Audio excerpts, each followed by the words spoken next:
However, this has cost me most of my political power. Doing the army stuff. Alright, so 19% of you did say exile. However, 81% of you said send him to the gallows. So, time for some chop chop. Movement and support the army support will increase, and Socialist Labour Party's polities support will increase. And we also get war support for this one. Boop. A fascist fate. Chesterton faced the guilty sentence with a deathly silence and a blanched face. He was escorted directly to the hanging cell, and as a miserable visage of the gallows came into view, his legs collapsed beneath him. The guards caught the pale man under the shoulders and dragged him forwards. They placed him on the wooden scaffold, and as his rapid breathing quickened evermore, wrapped a white bag over his head and a thick rope around his neck. The young priest, clutching a Bible, gently asked the Lord to forgive the trembling old man for his sins. Someone called out for Chesterton to give his last words. I hope that England follows... His sentence was cut off by the sudden drop, and the rope was too short to snap his neck. Chesterton's body jerked side to side as he struggled for air, his legs kicking aimlessly. The minutes passed, the kicking subsided, and the fascist finally swayed in silence. Let English fascism die with him. Alright, next up, the rabid dogs. Templar, Carver, Gibbs, Baker. The names are numerous, but there is one thing that unites them all. Huzzah! They were the commissioned generals of the collaborationist army, and now we have to judge them for the atrocities committed under their commands. They have no future in our army, that much is clear, but how far do we wish to punish them? Some are arguing that only blood can answer for blood, but the others are arguing that violent retaliation against these men is not who we are, and that the more proportionate punishments should be considered. And totally not a bad person, thank you very much for the Prime subscription. Very much appreciate that. Interesting name, thank you.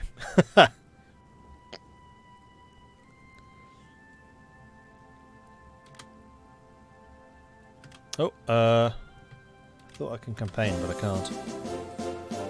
Huzzah! 0 days. Now I should be able to campaign. There we go. So...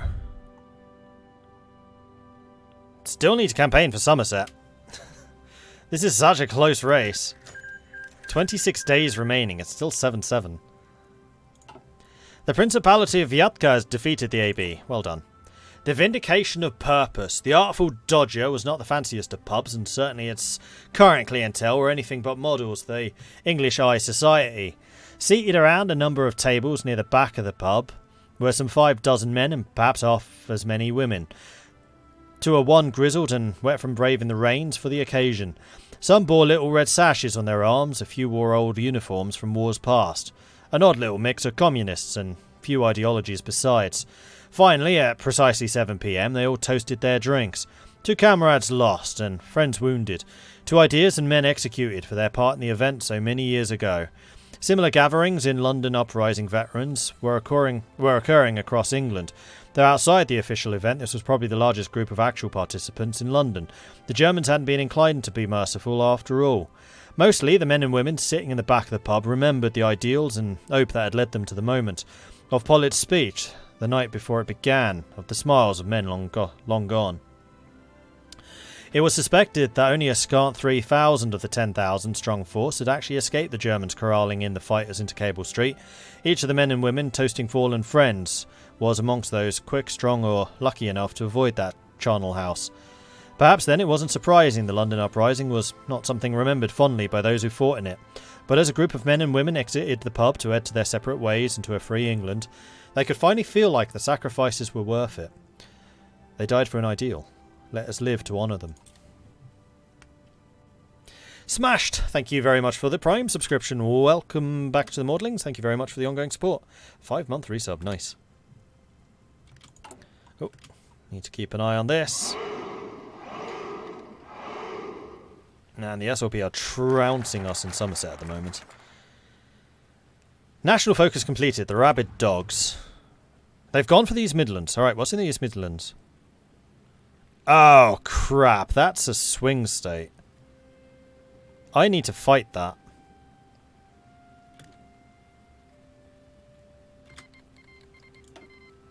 Alright, let's do it. especially as there's only 21 days remaining. The West Russian Revolutionary Front declared war on the Komi Republic. The military officers piled into the room, their stiff posture and confident strides denoting the years of experience. The pack was led by Field Marshal Gerald Templar, who had arranged to deliver his own speech later in the proceedings. Each and every defendant was accused of high treason, and each and every member pleaded not guilty. The defence emphasised the men's service records, appealing to their status as honourable war veterans. Templar echoed such sentiments himself, drawing strict contrast between his generals and the likes of Chesterton. While the fascists were serving their own twisted ambitions, he claimed the generals were serving their families, their wives, their children, their grandchildren. Those would have been slaughtered had any of them dared join forces with the HMMLR. The prosecution directed the conversation away from the men's service records and towards their actions during many years of collaboration, citing Claude Auchinleck as an example they should have aspired to instead of fight against. Once more, the jury is divided. Supporters of the SLP and Sterling alike follow the line of demanding death for all the traitors, while followers of Claude and the NDL argue in favour of the honourable discharge. So what do? Do we send them out of the country? Do we send them before a firing line? Or do we just kick them out of the military? Those are your options. That's what the poll's going to be about. And we're going to do that right now. Trial of the Generals. So, exile, fire in line, or kick out of military.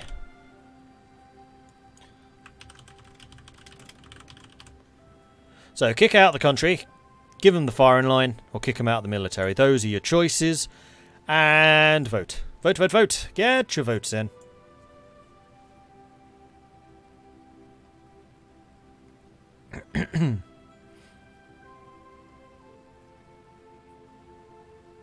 Would be a bit silly to let Monty off the hook and then kill his subordinates. Well, that's your decision to make. There are definitely ways of supporting them or going against them. Soldiers are just following orders after all.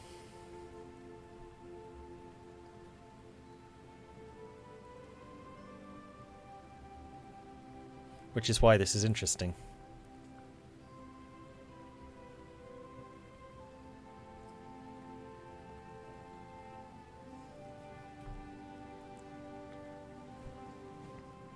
Rick Sanchez, thank you very much for the follow. Welcome to the channel.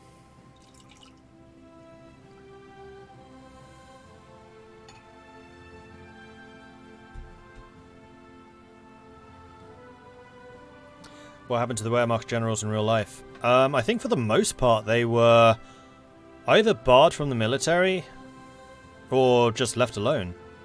Like the really high-ranking ones I think were kicked out. In fact, yeah. So the highest ranking ones were kicked out, but I think those a colonel or below were left in. And it was done over time. So like initially it was like everyone that's lieutenant or below will keep, and then it was like captain or below, and then eventually colonel.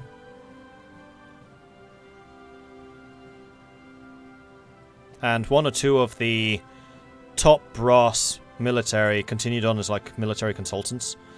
I know that there was one of the really major ones who helped to organise like the rebuilding of Germany, although he was never an official military figure after that.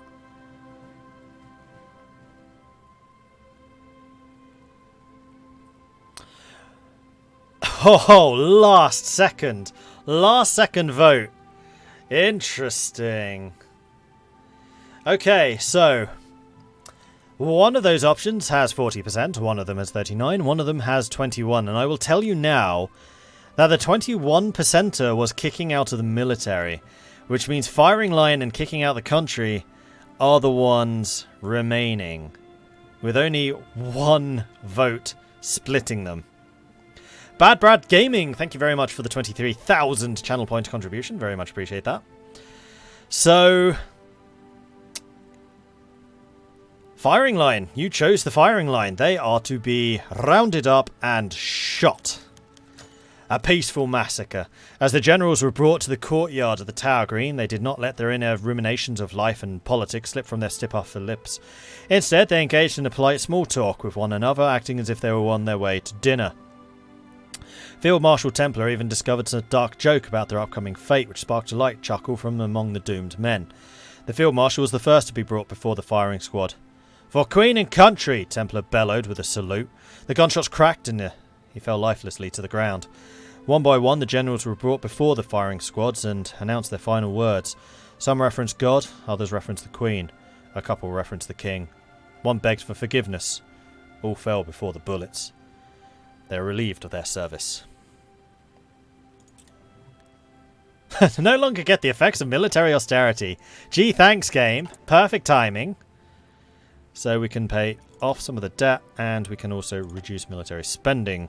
Speaking of spending, we are actually making a surplus of 600 million at the moment, which is awesome. Okay, the Liberal, the last of them. Reginald Mordred. By the accounts of those who knew him, he should not have joined the collaborationists at all. One of the most prominent voices against the government while in Parliament. Many of the similar beliefs joined the HMMLR when the war broke out, yet he betrayed them all and stayed with the collabs. Now he's brought before us to defend his decision. This is easily the most controversial of the defendants we tried, however. Aside from the aforementioned break with his colleagues and friends, he hasn't done anything particularly interesting after that. Some still want to punish him, others argue that what he does not warrant him being brought before a court for murders and traitors at all. Let us hear the evidence before we make a decision. Reginald Mordred. And Somerset. No, still got 5 days.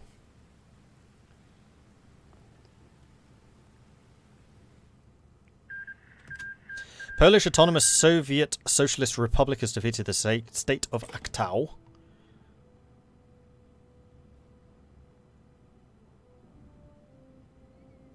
Alright, so East Midlands should now be secured.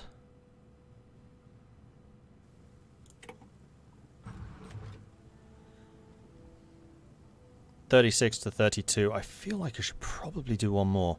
Although I also feel like we can win Somerset. We're going to go for Somerset. We've got 15 days left. If we need to shore it up, we can shore it up. The trial of Reginald Mordred. Reginald Mordred was hauled before the court next. He was mostly known as an MP who was pretty friendly with the reformist cause. Many people thought he would be a sure defector to the HMMLR and were dismayed that he did not. Now he is hauled in front of the Oxford to answer for his betrayal.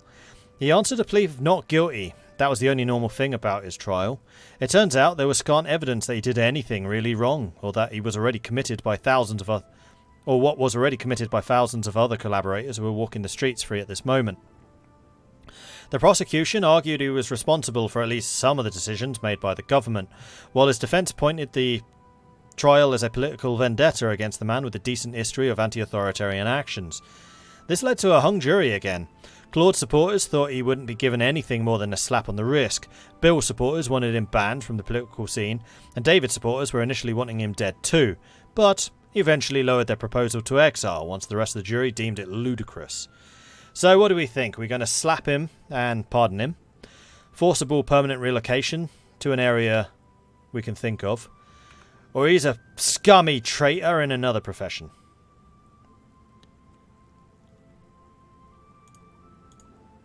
This is the last of the selections.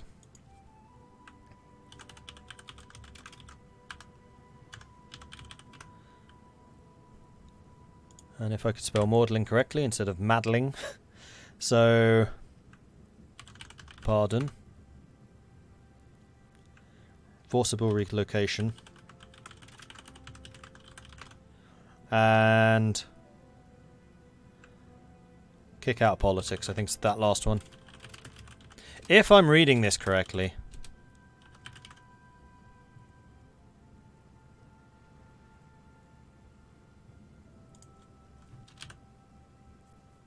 So it's a pardon, exile, or just kicked out of politics.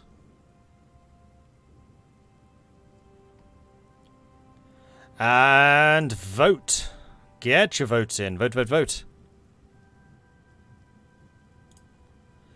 What do you think we should do with him?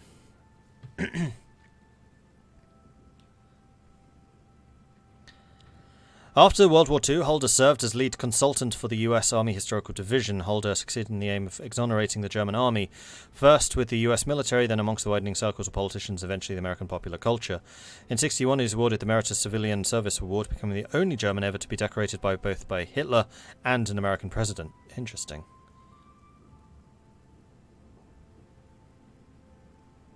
Yeah, the second option is definitely exile. I think it was pardon, exile, kick out of politics.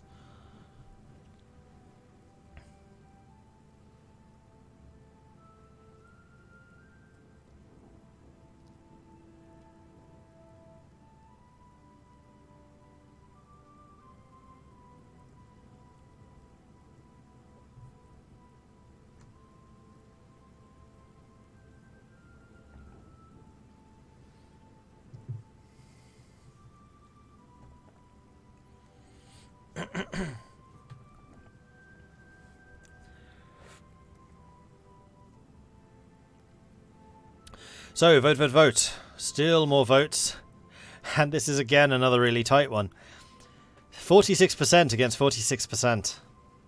So every vote matters. Make sure you get your votes in. Vote, vote, vote.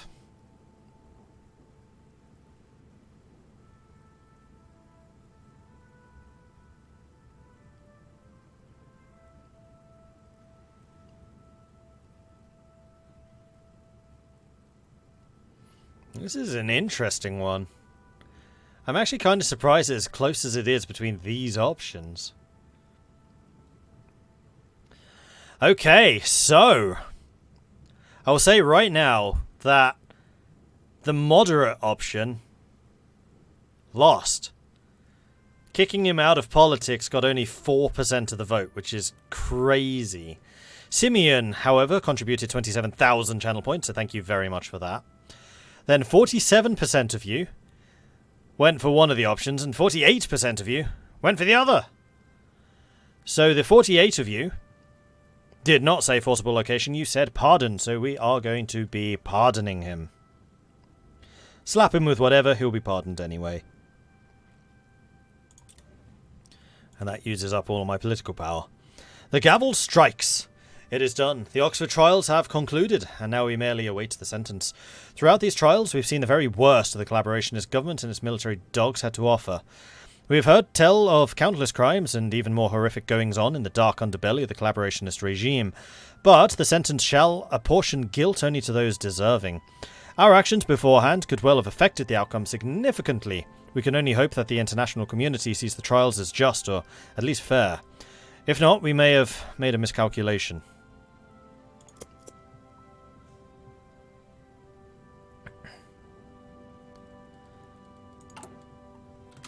Alright, 5 days until the campaign in Somerset is done again. Which we should now win.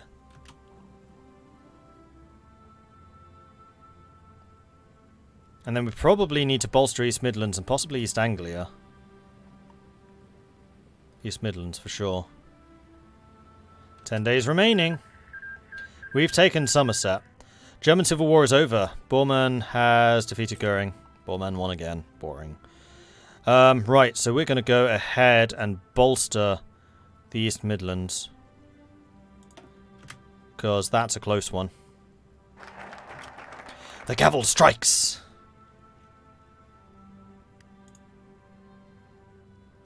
Okay. And then finally, citizenship reborn. Replace refugees banned with skilled refugees only. Population goes up, academic base monthly change goes up, industrial expertise goes up. So we're going to be gaining a lot of industrial expertise with this. One man, one vote. Though now that women can vote as well, the saying might need to be updated somewhat. One person, one vote doesn't quite run off the tongue as well. Either way, the National Democratic League and the Socialist Labour Party now prepare to face off in the first democratic election held on English soil in 2 decades. At stake is the future of the monarchy, the economy and the reconstruction process, as well as the assorted reforms each party says will or will not enact. But it shan't be some shady council of military men who decide how this happens. It shall be the people, and the people alone. This is what we fought for, a free and independent England. Let us enjoy it while we can.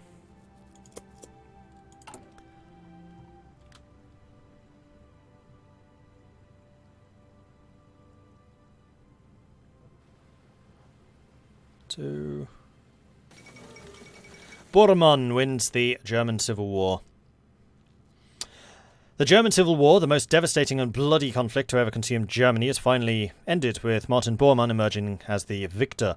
Having enjoyed extensive support during the Civil War, many expected Bormann's victory to be the most likely outcome in this terrible conflict. Standing before the Volkshalle today, the new Führer promised the German people a swift return to the former glory of the Reich, promising limited reform to ensure such a conflict never need occur again. With the nation in ruins, a collapsed economy and a weary populace, and much of Europe still consumed by chaos, however, the true future of the Reich remains uncertain. Yet, with the great politician leading them, many remain hopeful that Bormann can truly return stability to the Reich. The Committee for the Liberation of the Peoples of Russia has defeated the Gorky Tank Brigade.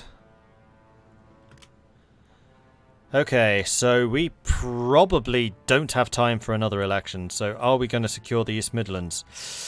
Maybe not.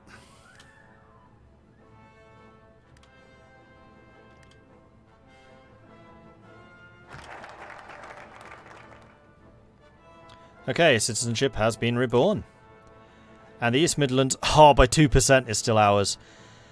Okay. Right. Well, on that case, I'm going to say thank you very much for watching. I do hope you've enjoyed this. If you have, be sure to hit that follow button so you get notifications when I am live again in the future. If you've really enjoyed this and you would like to see the result of the election, then you should definitely hit that follow button. And also possibly support the channel either via Patreon or through subscribing here on Twitch.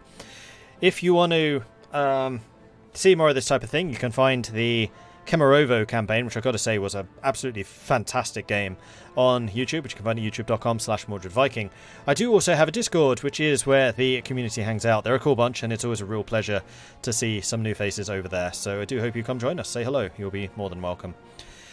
That is it for me for now. I will be back again tomorrow, where currently on the schedule we have got the Guild 3 at 5 PM British Summer Time, and then after that Mountain Blade Bannerlord at 10. So I do hope you'll come and join us. I don't know when I'll next be doing Hearts of Iron, so the election will be concluded next time, probably next week though. I tend to be doing like other games early in the week and then Crusader Kings late on. So we shall see. Mind the cliff. Almost fell off that cliff. Yeah, that was a beautiful cliff. Beautiful. In fact, what I should have done is closed it so you couldn't actually see if we'd won East Anglia or not. Never mind. Anything else I need to say? No. We need to go and find somebody to raid, I think. Who's on? Man, we had a lot of polls today. Crikey.